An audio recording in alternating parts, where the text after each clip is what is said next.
హరే కృష్ణ. జగన్నాథాష్టకం రెండవ శ్లోకం.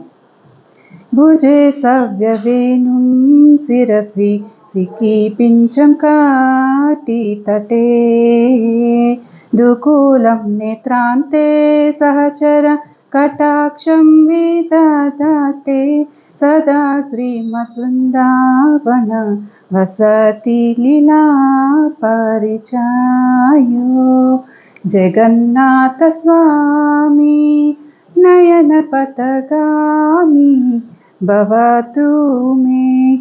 అర్థం: ఎడమ చేతిలో వేణువును, శిరస్సున నెమలిపించమును, నడుమునకు శ్రేష్టమైన వస్త్రములు ధరించి తన క్రీగంటి చూపులతో తన సహచరులకు కటాక్షమును ఇచ్చువాడు, ఎల్లప్పుడూ శ్రీమంతమైన బృందావనంలో ఉంటూ తన లీలలను చూపువాడు అయిన జగన్నాథ స్వామి నా కనుల ప్రయాణములందు ఎల్లప్పుడూ ఉండును.